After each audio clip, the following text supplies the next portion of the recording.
ಪ್ರಸ್ತುತಿ 3. ಸಾಧನ ಭಕ್ತಿ. ಪ್ರಿಯ ಆತ್ಮನ್, ಪ್ರಸ್ತುತಿ 1ರಲ್ಲಿ ನಾನು ಎಂಬ ತತ್ವ ನಿತ್ಯ, ಶುದ್ಧ, ಅನಾದಿ, ಅವಿನಾಶಿ, ಅವಿಕಾರಿ, ಅಣುಪ್ರಮಾಣ, ಸೂಕ್ಷ್ಮಾತಿಸೂಕ್ಷ್ಮ, ಚೇತನ ಆತ್ಮತತ್ವ, ಪರಬ್ರಹ್ಮ ಪರಮಾತ್ಮನ ಅಂಶ ಎಂಬುದಾಗಿ ನೋಡಿದೆವು.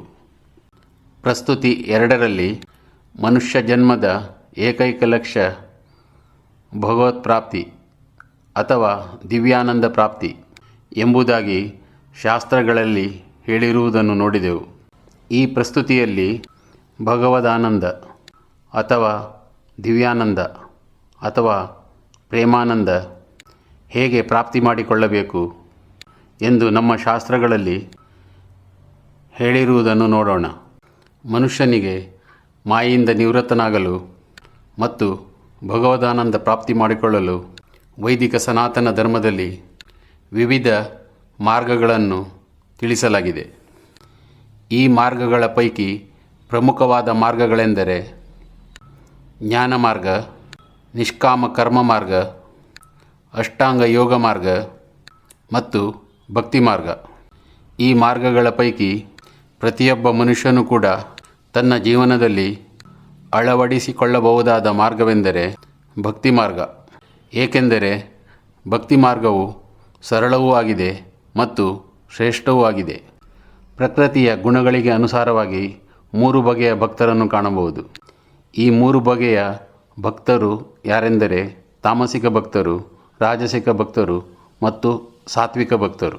ಬೇರೆಯವರ ಕೆಡುಕನ್ನು ಬಯಸಿ ಭಗವಂತನ ಭಕ್ತಿಯನ್ನು ಮಾಡಿದರೆ ಅಂತಹ ಭಕ್ತರನ್ನು ತಾಮಸಿಕ ಭಕ್ತರು ಎಂದು ಕರೆಯುತ್ತಾರೆ. ಇಂದ್ರಿಯಗಳ ಸುಖದ ಅಪೇಕ್ಷೆಯಿಂದ, ಐಶ್ವರ್ಯದ ಅಪೇಕ್ಷೆಯಿಂದ, ಕರ್ಮ ಫಲಗಳ ಅಪೇಕ್ಷೆಯಿಂದ ಭಗವಂತನ ಭಕ್ತಿಯನ್ನು ಮಾಡಿದವರಿಗೆ ರಾಜಸಿಕ ಭಕ್ತರು ಎಂದು ಕರೆಯುತ್ತಾರೆ. ಯಾವುದೇ ಫಲದ ಅಪೇಕ್ಷೆ ಇಲ್ಲದೆ ಭಗವಂತನ ಭಕ್ತಿಯನ್ನು ಮಾಡುವ ಭಕ್ತರಿಗೆ ಸಾತ್ವಿಕ ಭಕ್ತರು ಎಂದು ಕರೆಯುತ್ತಾರೆ. ಮನುಷ್ಯರು ಕೇವಲ ಭಗವಂತನ ಪ್ರೀತ್ಯಾರ್ಥವಾಗಿ ಮತ್ತು ಭಗವಂತನ ಸಂತೃಪ್ತಿಗಾಗಿ ಭಗವಂತನಲ್ಲಿ ಅತ್ಯಂತ ಪ್ರೇಮ ಭಾವವನ್ನು ಇಟ್ಟುಕೊಂಡು ಭಕ್ತಿಯನ್ನು ಮಾಡಿದವರಿಗೆ ನಿರ್ಗುಣ ಭಕ್ತರು ಎಂದು ಕರೆಯುತ್ತಾರೆ. ತಾಮಸಿಕ ಭಕ್ತರಿಗೆ ಮತ್ತು ರಾಜಸಿಕ ಭಕ್ತರಿಗೆ ಭಕ್ತಿ ಮಾರ್ಗದಲ್ಲಿ ಯಾವುದೇ ಪ್ರಗತಿಯನ್ನು ಪಡೆಯಲು ಸಾಧ್ಯವಿಲ್ಲ. ಭಕ್ತಿ ಮಾರ್ಗದಲ್ಲಿ ಸಾಧನೆ ಮಾಡಬೇಕೆಂದರೆ ಮನುಷ್ಯನು ನಿಷ್ಕಾಮ ಭಕ್ತಿಯನ್ನು ಮಾಡಲೇಬೇಕು. ಭಕ್ತಿ ಮಾರ್ಗದಲ್ಲಿ 3 ಘಟ್ಟಗಳಿವೆ.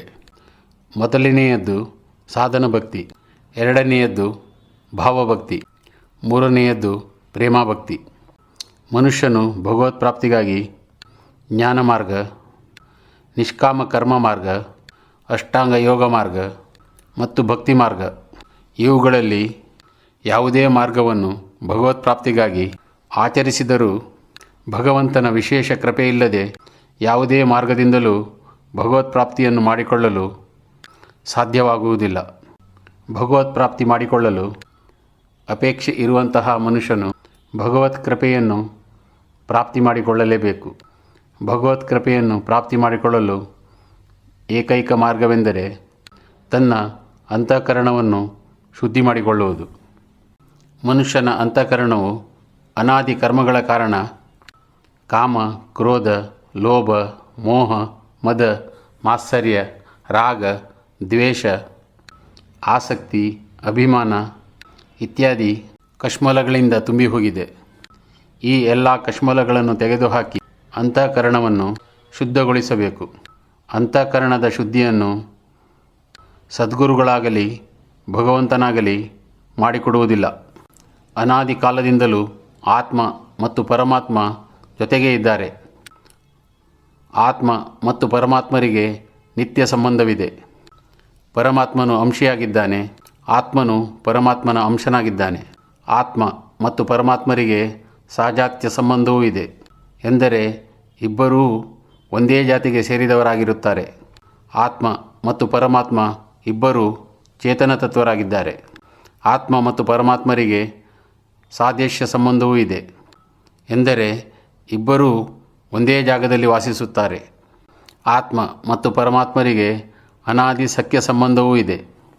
ಈ ಪ್ರಕಾರದ ಸಂಬಂಧವು ಪರಮಾತ್ಮನಿಗೆ ಆತ್ಮನೊಂದಿಗೆ ಇದ್ದರೂ ಪರಮಾತ್ಮನು ಜೀವಾತ್ಮನ ಅಂತಃಕರಣವನ್ನು ಶುದ್ಧ ಮಾಡುವುದಿಲ್ಲ. ಮನುಷ್ಯನು ತನ್ನ ಅಂತಃಕರಣವನ್ನು ಸಾಧನೆ ಮಾಡಿಯೇ ಶುದ್ಧ ಮಾಡಿಕೊಳ್ಳಬೇಕು. ಶಾಸ್ತ್ರಗಳು ಹೇಳುವ ಅಭಿಪ್ರಾಯವೇನೆಂದರೆ ಪ್ರತಿಯೊಬ್ಬ ವ್ಯಕ್ತಿಯು ತನ್ನ ಸ್ವಪ್ರಯತ್ನದಿಂದಲೇ ಅಂತಃಕರಣವನ್ನು ಶುದ್ಧ ಮಾಡಿಕೊಳ್ಳಬೇಕು. ಸಾಧನ ಭಕ್ತಿಯ ಪ್ರಮುಖ ಉದ್ದೇಶವೆಂದರೆ ಮನುಷ್ಯನು ತನ್ನ ಅಂತಃಕರಣವನ್ನು ಶುದ್ಧಿ ಮಾಡಿಕೊಳ್ಳುವುದು. ಸಾಧನ ಭಕ್ತಿಯಲ್ಲಿ ವಿವಿಧ ಹಂತಗಳಿವೆ. ಇವುಗಳು ಯಾವುವೆಂದರೆ ಶ್ರದ್ಧೆ, ಸತ್ಸಂಗ ಮತ್ತು ಶರಣಾಗತಿ, ಭಜನ ಕ್ರಿಯಾ, ಅನರ್ಥ ನಿವೃತ್ತಿ, ನಿಷ್ಠೆ, ರುಚಿ ಮತ್ತು ಆಸಕ್ತಿ. ಶ್ರದ್ಧೆ ಎಂದರೆ ಭಗವಂತನಲ್ಲಿ ಮತ್ತು ಸದ್ಗುರುವಿನಲ್ಲಿ ಅತ್ಯಂತ ದೃಢ ವಿಶ್ವಾಸ ಎಂದು. ಸದ್ಗುರುಗಳು ಶ್ರೋತ್ರಿಯ ಮತ್ತು ಬ್ರಹ್ಮನಿಷ್ಠರಾಗಿರಬೇಕು, ಎಂದರೆ ತತ್ವಜ್ಞಾನಿಗಳೂ ಆಗಿರಬೇಕು ಮತ್ತು ಭಗವಂತನ ಸಾಕ್ಷಾತ್ಕಾರವಾಗಿರಬೇಕು. ಸದ್ಗುರುಗಳು ನೀಡಿದ ಆದೇಶವನ್ನು ಮನಸ್ಪೂರ್ವಕವಾಗಿ ಪಾಲಿಸಬೇಕು. ಸತ್ಸಂಗ ಮತ್ತು ಶರಣಾಗತಿ ಎಂದರೆ ಶ್ರದ್ಧಾವಂತ ಸಾಧಕನಿಗೆ ಸದ್ಗುರುಗಳು ಪರಬ್ರಹ್ಮ, ಜೀವಾತ್ಮ ಮತ್ತು ಮಾಯೆ, ಪರಬ್ರಹ್ಮನ ಕೃಪೆ ಮತ್ತು ಭಗವತ್ ಸಂಬಂಧಿ ವಿಷಯಗಳ ಬಗ್ಗೆ ತತ್ವಜ್ಞಾನ ಮಾಡಿಕೊಡುತ್ತಾರೆ. ಭಗವಂತನ ಭಕ್ತಿಯನ್ನು ಪ್ರಮುಖವಾಗಿ 9 ಪ್ರಕಾರಗಳಲ್ಲಿ ಮಾಡಬಹುದು. ಇದನ್ನು ಭಜನ ಕ್ರಿಯೆ ಎಂದು ಕರೆಯುತ್ತಾರೆ. 9 ವಿಧದ ಭಕ್ತಿಗಳು ಯಾವುವೆಂದರೆ ಶ್ರವಣ ಭಕ್ತಿ, ಕೀರ್ತನ ಭಕ್ತಿ, ಸ್ಮರಣ ಭಕ್ತಿ, ಭಗವಂತನ ಚರಣಾರವಿಂದಗಳ ಸೇವೆಯ ಭಕ್ತಿ, ಅರ್ಚನ ಭಕ್ತಿ, ವಂದನ ಭಕ್ತಿ, ದಾಸ್ಯ ಭಕ್ತಿ, ಸಖ್ಯ ಭಕ್ತಿ ಮತ್ತು ಆತ್ಮನಿವೇದನ ಭಕ್ತಿ. ಸಾಧಕ ಭಕ್ತನು ಸರ್ವಜ್ಞ, ಸರ್ವಂತರ್ಯಾಮಿ, ಸರ್ವವ್ಯಾಪಿ ಆಗಿರುವಂತಹ ಪರಬ್ರಹ್ಮನೊಬ್ಬನದ್ದೇ ಭಕ್ತಿಯನ್ನು ಮಾಡಬೇಕು. ಅನ್ಯ ದೇವಿ ಮತ್ತು ದೇವತೆಗಳ ಭಕ್ತಿಯನ್ನು ಮಾಡಬಾರದು. ಈ ಪರಬ್ರಹ್ಮನಿಗೆ ಓಂ, ನಾರಾಯಣ, ವಿಷ್ಣು, ಹರಿ, ಶ್ರೀಕೃಷ್ಣ, ರಾಮ, ನರಸಿಂಹ, ವಿಠ್ಠಲ, ವೆಂಕಟರಮಣ, ಶ್ರೀನಿವಾಸ, ಶಂಕರ, ರುದ್ರ ಹೀಗೆ ಪರಬ್ರಹ್ಮನಿಗೆ ಅಸಂಖ್ಯ ಹೆಸರುಗಳಿವೆ. 9 ವಿಧದ ಭಕ್ತಿಗಳಲ್ಲಿ ಅತ್ಯಂತ ಪ್ರಮುಖವಾದ ಭಕ್ತಿಗಳೆಂದರೆ ಶ್ರವಣ ಭಕ್ತಿ, ಕೀರ್ತನ ಭಕ್ತಿ ಮತ್ತು ಸ್ಮರಣ ಭಕ್ತಿ. ಶ್ರವಣ ಭಕ್ತಿ ಎಂದರೆ ಭಗವಂತನ ಬಗ್ಗೆ ಪ್ರವಚನವನ್ನು ನೀಡುವುದು ಮತ್ತು ಪ್ರವಚನವನ್ನು ಕೇಳುವುದು. ಕೀರ್ತನ ಭಕ್ತಿ ಎಂದರೆ ಭಗವಂತನ ಭಜನೆಗಳನ್ನು ಮತ್ತು ನಾಮ ಸಂಕೀರ್ತನೆಗಳನ್ನು ಹಾಡುವುದು. ಭಗವಂತನ ಕೀರ್ತನೆಯನ್ನು 3 ಪ್ರಕಾರಗಳಲ್ಲಿ ಮಾಡಬಹುದು. ಇವು ವ್ಯಾಸ ಪದ್ಧತಿ, ನಾರದ ಪದ್ಧತಿ ಮತ್ತು ಹನುಮತ್ ಪದ್ಧತಿ. ಭಗವಂತನ ಕೀರ್ತನೆಯನ್ನು ಹಾಡುವುದಕ್ಕೆ ವ್ಯಾಸ ಪದ್ಧತಿ ಎಂದು ಹೆಸರು. ಭಗವಂತನ ಕೀರ್ತನೆಯನ್ನು ತಾಳ, ತಂಬೂರಿ ಇತ್ಯಾದಿ ವಾದ್ಯಗಳೊಂದಿಗೆ ಹಾಡುವುದಕ್ಕೆ ನಾರದ ಪದ್ಧತಿ ಎಂದು ಹೆಸರು. ನಾರದ ಪದ್ಧತಿಯೊಂದಿಗೆ ನೃತ್ಯ ಮಾಡಿ ಭಗವಂತನ ಕೀರ್ತನೆಯನ್ನು ಹಾಡುವುದಕ್ಕೆ ಹನುಮತ್ ಪದ್ಧತಿ ಎಂದು ಹೆಸರು. ಸಾಧಕ ಭಕ್ತನು ತನ್ನ ಆಸಕ್ತಿ ಮತ್ತು ರುಚಿಗೆ ಅನುಸಾರವಾಗಿ ಯಾವುದೇ ಪದ್ಧತಿಯಲ್ಲಿ ಭಗವತ್ ಕೀರ್ತನೆಯನ್ನು ಮಾಡಬಹುದು. ಭಗವಂತನ ಸ್ಮರಣ ಭಕ್ತಿಯು ಭಗವಂತನ ಶ್ರವಣ ಭಕ್ತಿ ಮತ್ತು ಕೀರ್ತನ ಭಕ್ತಿಗಿಂತಲೂ ಶ್ರೇಷ್ಠವಾದದ್ದು. ಭಗವಂತನ ಸ್ಮರಣ ಭಕ್ತಿಯನ್ನು ಮಾಡದೆ ಕೀರ್ತನ ಭಕ್ತಿ ಮತ್ತು ಶ್ರವಣ ಭಕ್ತಿಯನ್ನು ಮಾಡಿದರೆ ಅದು ನಿರರ್ಥಕ. ಭಗವಂತನ ಯಾವುದೇ ವಿಧದ ಭಕ್ತಿಯನ್ನು ಮಾಡಿದರೂ ಅದರೊಂದಿಗೆ ಭಗವಂತನ ಸ್ಮರಣ ಭಕ್ತಿಯನ್ನು ಮಾಡಲೇಬೇಕು. ಭಗವಂತನ ಸ್ಮರಣ ಭಕ್ತಿಯನ್ನು ಬಿಟ್ಟು ಯಾವುದೇ ವಿಧದ ಭಕ್ತಿಯನ್ನು ಮಾಡಿದರೂ ಅದು ನೀರಿನಲ್ಲಿ ಹೋಮ ಮಾಡಿದ ಹಾಗೆ ಎಂಬ ಗಾದೆಯಂತಾಗುತ್ತದೆ. ಭಗವಂತನ ಸ್ಮರಣ ಭಕ್ತಿಯನ್ನು ಮಾಡುವಾಗ ಭಗವಂತನ ರೂಪಧ್ಯಾನವನ್ನು ಮಾಡುವುದು ಅತ್ಯಂತ ಅವಶ್ಯಕ. ಭಗವಂತನ ಸ್ಮರಣ ಭಕ್ತಿಯನ್ನು ಏಕಾಂತದಲ್ಲಿ ಮಾಡುವುದು ಅತ್ಯಂತ ಶ್ರೇಯಸ್ಕರವಾದುದು. ಸಾಧನ ಭಕ್ತಿಯ 4ನೆಯ ಹಂತ ಅನರ್ಥ ನಿವೃತ್ತಿ. ಮನುಷ್ಯನು ದೀರ್ಘಕಾಲದಿಂದ ನಿರಂತರವಾಗಿ ಶ್ರದ್ಧೆಯಿಂದ ಮತ್ತು ಶರಣಾಗತನಾಗಿ ಭಗವಂತನ ಭಜನ ಕ್ರಿಯೆಗಳನ್ನು ಮಾಡುತ್ತಾ ಬಂದಲ್ಲಿ ಸಾಧಕನ ಚಿತ್ತದಲ್ಲಿ ಇರುವಂತಹ ಕಶ್ಮಲಗಳು ನಾಶವಾಗುತ್ತಾ ಬರುತ್ತವೆ. ಅನಾದಿ ಕಾಲದಿಂದ ಚಿತ್ತದಲ್ಲಿ ಜಮೆಯಾಗಿರುವ ಸಂಸ್ಕಾರಗಳು ನಾಶವಾಗುತ್ತಾ ಬರುತ್ತವೆ. ಹೀಗೆ ಸಾಧಕನು ಧರ್ಮಾಧರ್ಮ ಸಂಸ್ಕಾರ ಮತ್ತು ವಾಸನಾರೂಪಿ ಸಂಸ್ಕಾರಗಳಿಂದ ಮುಕ್ತನಾಗುತ್ತಾ ಬರುತ್ತಾನೆ. ನಿಷ್ಠೆ. ಈ ಹಂತದಲ್ಲಿ ಸಾಧಕನ ಚಿತ್ತದಲ್ಲಿ ಭಗವಂತನ ಬಗ್ಗೆ ವಿಶೇಷವಾದ ಶ್ರದ್ಧೆಯು ಪ್ರಕಟವಾಗುತ್ತದೆ. 6ನೆಯ ಹಂತ ರುಚಿ. ಈ ಹಂತದಲ್ಲಿ ಭಗವಂತನ ಬಗ್ಗೆ ಅತ್ಯಂತ ರುಚಿಯು ಮತ್ತು ಪ್ರಾಪಂಚಿಕ ವಿಷಯಗಳಲ್ಲಿ ಅರುಚಿಯು ಚಿತ್ತದಲ್ಲಿ ಪ್ರಕಟವಾಗುತ್ತದೆ. ಸಾಧನ ಭಕ್ತಿಯ 7ನೇ ಹಂತವೆಂದರೆ ಭಗವಂತನಲ್ಲಿ ಆಸಕ್ತಿ. ಸಾಧಕನ ಚಿತ್ತದಲ್ಲಿ ಒಂದು ಬಾರಿ ಭಗವಂತನ ಬಗ್ಗೆ ಆಸಕ್ತಿ ಪ್ರಕಟವಾದಲ್ಲಿ ಸಾಧಕನಿಗೆ ಭಗವಂತನನ್ನು ಮರೆತು ಒಂದು ನಿಮಿಷವೂ ಇರಲು ಸಾಧ್ಯವಾಗುವುದಿಲ್ಲ. ಸಾಧಕನ ಸಾಧನ ಭಕ್ತಿಯು ಪರಿಪಕ್ವವಾದಾಗ ಆತನ ಅಂತಃಕರಣದಲ್ಲಿ ಇರುವಂತಹ ಅವಿದ್ಯಾಮಾಯೆಯು ವಿದ್ಯಾಮಾಯೆಯಿಂದಾಗಿ ನಾಶವಾಗುತ್ತದೆ ಮತ್ತು ಆತನ ಅಂತಃಕರಣದಲ್ಲಿ ಭಾವಭಕ್ತಿಯು ಪ್ರಕಟವಾಗುತ್ತದೆ. ಭಾವಭಕ್ತಿಯು ಪರಿಪಕ್ವವಾದಾಗ ಭಕ್ತನಿಗೆ ತನ್ನ ಸದ್ಗುರುವಿನಿಂದ ಸ್ವರೂಪ ಶಕ್ತಿಯು ಪ್ರಾಪ್ತಿಯಾಗುತ್ತದೆ. ಈ ಸ್ವರೂಪ ಶಕ್ತಿಯ ಕಾರಣದಿಂದಾಗಿ ಭಕ್ತನ ಅಂತಃಕರಣದಲ್ಲಿ ಇರುವಂತಹ ವಿದ್ಯಾಮಾಯೆಯು ನಾಶವಾಗುತ್ತದೆ. ಭಕ್ತನ ವಿದ್ಯಾಮಾಯೆಯು ನಾಶವಾದ ಬಳಿಕ ಮುಂದಿನದೆಲ್ಲವನ್ನು ಸದ್ಗುರುಗಳು ಮತ್ತು ಭಗವಂತನು ಮಾಡುತ್ತಾರೆ. ಭಕ್ತನ ಭಾವಭಕ್ತಿಯು ಪರಿಪಕ್ವವಾದ ಮೇಲೆ ಭಕ್ತನು ಯಾವುದೇ ಪ್ರಯತ್ನವನ್ನು ಮಾಡುವ ಅವಶ್ಯಕತೆ ಇರುವುದಿಲ್ಲ. ಮನುಷ್ಯ ಜನ್ಮದ ಏಕೈಕ ಲಕ್ಷ್ಯ ಭಗವತ್ಪ್ರಾಪ್ತಿ ಎಂದು ತಿಳಿದಿರುವಂತಹ ಮನುಷ್ಯರು ಕೂಡ ಸಾಧನೆಯನ್ನು ಮಾಡುವುದಿಲ್ಲ. ಇದಕ್ಕೆ ಪ್ರಮುಖ ಕಾರಣವೆಂದರೆ ಮನುಷ್ಯನಿಗೆ ಇರುವ ವಿವಿಧ ಪ್ರಕಾರದ ವ್ಯಾಧಿಗಳು. 2ನೆಯದು ಅಕರ್ಮಣತ್ವ ಎಂದರೆ ಸಾಧನೆಯ ಯಾವುದೇ ಪ್ರಯತ್ನವನ್ನು ಮಾಡದೇ ಇರುವುದು. 3ನೆಯದು ಸಂಶಯ. 4ನೆಯದು ಆಲಸ್ಯ. 5ನೆಯದು ಪ್ರಮಾದ. 6ನೆಯದು ಅವಿರತಿ ಎಂದರೆ ಇಂದ್ರಿಯ ವಿಷಯ ಭೋಗಗಳಲ್ಲಿ ಅತ್ಯಂತ ಆಸಕ್ತನಾಗಿರುವುದು. ಇವುಗಳಲ್ಲದೆ ಮನುಷ್ಯನಿಗೆ ಆಧ್ಯಾತ್ಮಿಕ ತುಷ್ಟಿ ಎಂಬ ದೊಡ್ಡ ಅಡಚಣೆಯೂ ಇದೆ. ಆಧ್ಯಾತ್ಮಿಕ ತುಷ್ಟಿಯ ಕಾರಣದಿಂದಾಗಿ ಮನುಷ್ಯನು ಸಾಧನೆಯನ್ನು ಮಾಡಲು ಪ್ರಯತ್ನಿಸುವುದೇ ಇಲ್ಲ. ಆಧ್ಯಾತ್ಮಿಕ ತುಷ್ಟಿ 4 ಬಗೆಯದು: ಭಗವತ್ ತುಷ್ಟಿ, ಉಪಾದಾನ ತುಷ್ಟಿ, ಕಾಲತುಷ್ಟಿ ಮತ್ತು ಭಾಗ್ಯತುಷ್ಟಿ ಎಂದು. ಭಗವತ್ ತುಷ್ಟಿ ಎಂದರೆ ಎಲ್ಲವನ್ನು ಭಗವಂತನೇ ಮಾಡುವುದು. ಭಗವಂತನ ಕೃಪೆ ಇಲ್ಲದೆ ಒಂದು ಹುಲುಕಡ್ಡಿಯೂ ಅಲ್ಲಾಡದು. ಏನು ನಾನು ಸಾಧನೆಯನ್ನು ಮಾಡಬೇಕೋ ಎಲ್ಲವನ್ನು ಭಗವಂತನೇ ಮಾಡಿಸುತ್ತಾನೆ. ಈ ಪ್ರಕಾರ ಮನಸ್ಸಿನಲ್ಲಿ ಧಾರಣೆ ಮಾಡಿ ಸಂತುಷ್ಟನಾಗಿರುವುದೇ ಭಗವತ್ ತುಷ್ಟಿ. ಕಾವಿ ಬಟ್ಟೆಯನ್ನು ಉಟ್ಟುಕೊಳ್ಳುವುದು, ತುಳಸಿ ಮಾಲೆ ಮತ್ತು ರುದ್ರಾಕ್ಷಿ ಮಾಲೆಗಳನ್ನು ಧರಿಸುವುದು, ಮೈಮೇಲೆ ವಿವಿಧ ಪ್ರಕಾರದ ಚಿಹ್ನೆಗಳನ್ನು ಧರಿಸುವುದು, ಬೇರೆ ಬೇರೆ ದೇವಾಲಯಗಳ ದರ್ಶನವನ್ನು ಮಾಡುವುದು ಭಗವತ್ ಪ್ರಾಪ್ತಿಗೆ ಇದೇ ಒಂದು ಸಾಧನ ಎಂದು ತೃಪ್ತನಾಗಿರುವುದೇ ಉಪಾದಾನ ತುಷ್ಟಿಯಾಗಿದೆ. 3ನೆಯದು ಕಾಲತುಷ್ಟಿ. ಎಲ್ಲವನ್ನು ಕಾಲವೇ ನಿರ್ಧರಿಸುತ್ತದೆ. ಏನೆಲ್ಲ ಆಗಬೇಕೋ ಅದೆಲ್ಲವೂ ಆಯಾ ಕಾಲಘಟ್ಟದಲ್ಲಿ ನಡೆಯುತ್ತದೆ. ನನ್ನ ಪ್ರಯತ್ನದ ಯಾವುದೇ ಅವಶ್ಯಕತೆ ಇಲ್ಲ. ಈ ಪ್ರಕಾರವಾಗಿ ಮಾನಸಿಕವಾಗಿ ತೃಪ್ತನಾಗಿರುವುದೇ ಕಾಲತುಷ್ಟಿ. 4ನೆಯದು ಭಾಗ್ಯತುಷ್ಟಿ. ಏನು ಪ್ರಾರಬ್ಧದಲ್ಲಿ ಇದೆಯೋ ಅದು ಆಗಿಯೇ ಆಗುತ್ತದೆ. ನನ್ನ ಪ್ರಾರಬ್ಧದಲ್ಲಿ ಭಗವತ್ ಪ್ರಾಪ್ತಿ ಆಗುವುದಿದ್ದರೆ ಅದು ಆಗಿಯೇ ಆಗುತ್ತದೆ. ನಾನು ಅನಾವಶ್ಯಕವಾಗಿ ಪ್ರಯತ್ನವನ್ನು ಮಾಡುವ ಅವಶ್ಯಕತೆ ಇಲ್ಲ. ಈ ಪ್ರಕಾರವಾಗಿ ಮನಸ್ಸಿನಲ್ಲಿ ಆಲೋಚಿಸಿ ತೃಪ್ತನಾಗುವುದೇ ಭಾಗ್ಯತುಷ್ಟಿಯಾಗಿದೆ. ಪ್ರಿಯ ಆತ್ಮನ್ ಶಾಸ್ತ್ರದಲ್ಲಿ ತಿಳಿಸಿರುವಂತೆ ಸಾಧನ ಭಕ್ತಿಯನ್ನು ಮಾಡಿ ಭಗವದಾನಂದ ಅಥವಾ ದಿವ್ಯಾನಂದ ಅಥವಾ ಪ್ರೇಮಾನಂದ ಪ್ರಾಪ್ತಿ ಮಾಡಿಕೊಂಡು ಮನುಷ್ಯ ಜನ್ಮದ ಪೂರ್ಣ ಲಾಭವನ್ನು ಪಡೆದುಕೋ.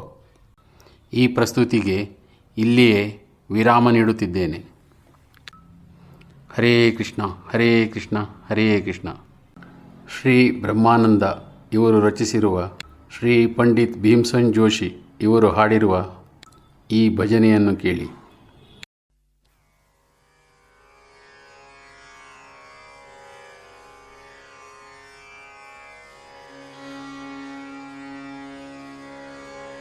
जो भजे हरि को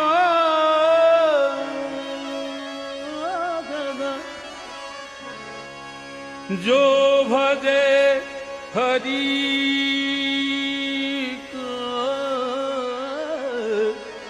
सदा भजे हरि को सदा जो भजे हरि को सदा सोही परम पद पावेगा, सोही परम पद पावेगा, सोही परम पद पावेगा। जो भजे हरि को सदा भजे हरि को सदा, जो भजे हरि को सदा सोई परम पद पावेगा, सोई परम पद पावेगा। जो भजे हरि को सदा जो भजे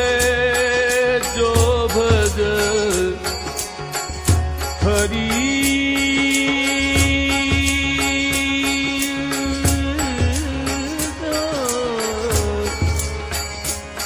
जो भजे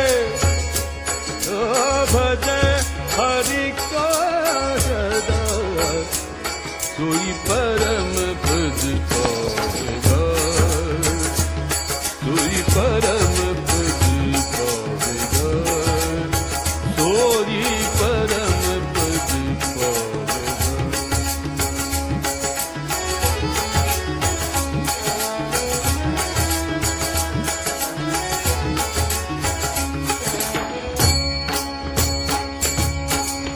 देह के माला देह के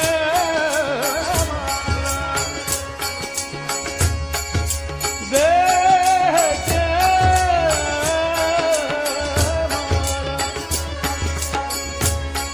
माला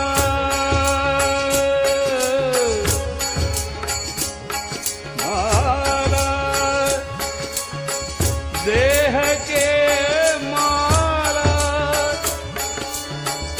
तिलक और छाप नहीं किस काम के।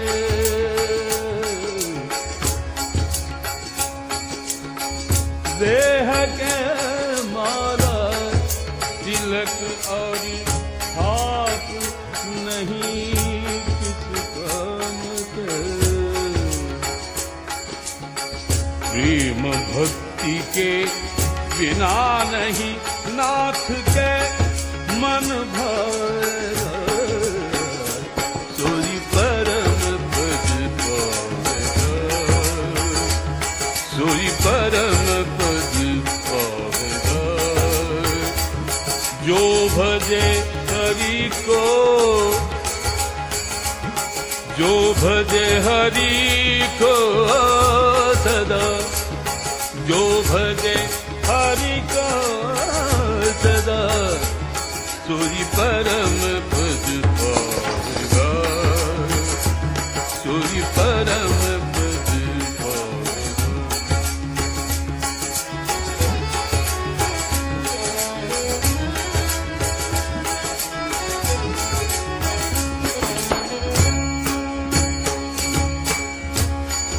दिल के दर्पण को सफा कर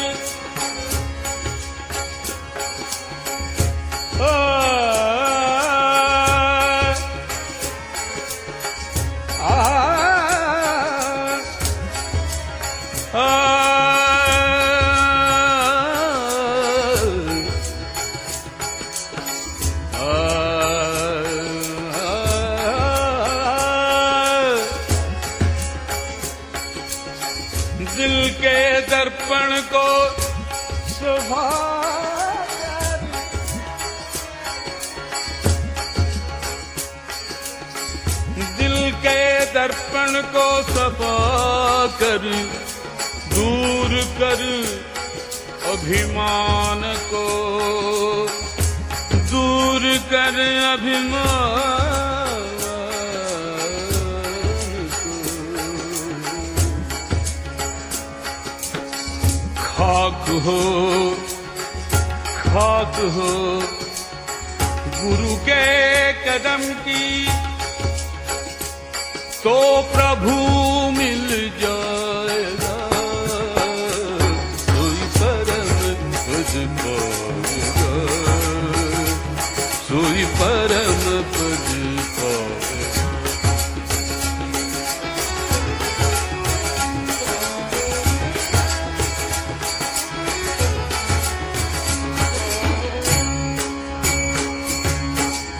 छोड़ दुनिया के मजे सब, बैठ कर एकांत में। छोड़ दुनिया के मजे सब,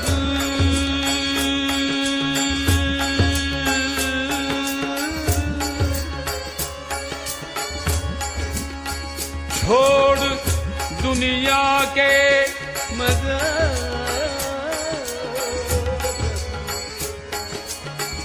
बैठ कर एकांत में। ध्यान धर हरि का चरण का, ध्यान धर हरि का चरण का।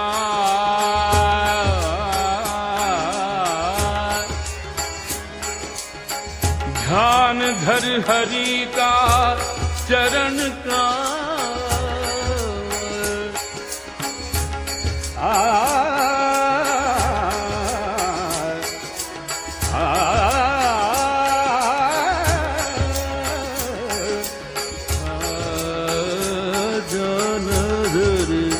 हरि का चरण का। ध्यान धर हरि का चरण का, फिर जन्म नहीं आएगा। सोई परम पद पाएगा, सोई परम पद पाएगा। जो भजन को सदा, सोई परम पद पाएगा, सोई परम पद पाएगा।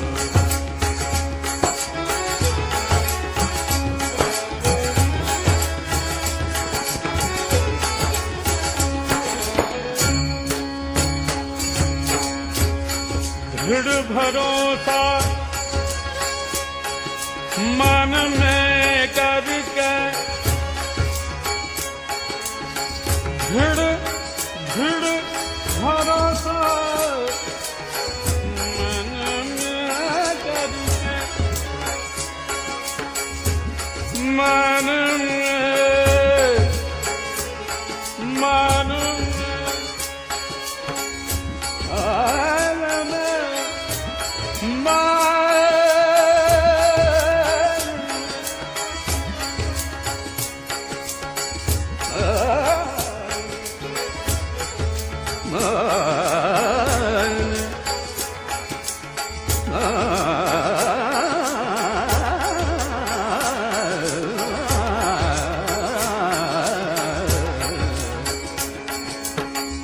दृढ़ भरोसा मन में,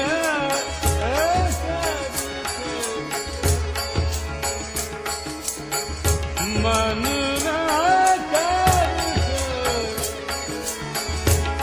दृढ़ भरोसा मन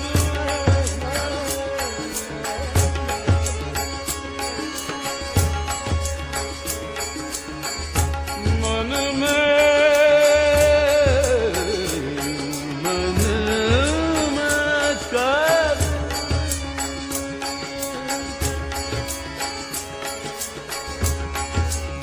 भरोसा मन में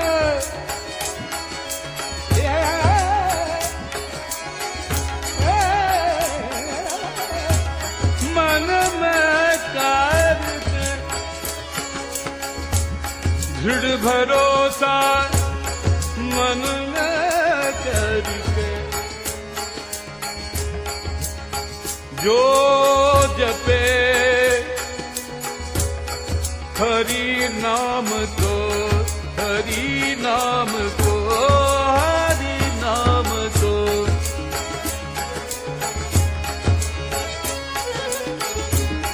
दृढ़ भरोसा मन में करके जो जपे हरि नाम को कहता है ब्रह्मानंद ब्रह्मानंद ब्रह्मानंद कहता है कहता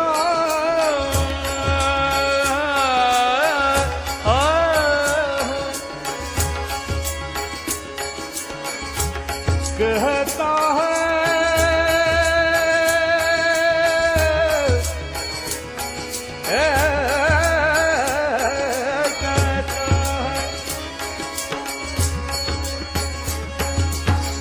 कहता है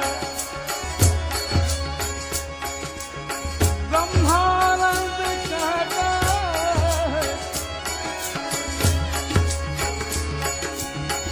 कहता है ब्रह्मानंद ब्रह्मानंद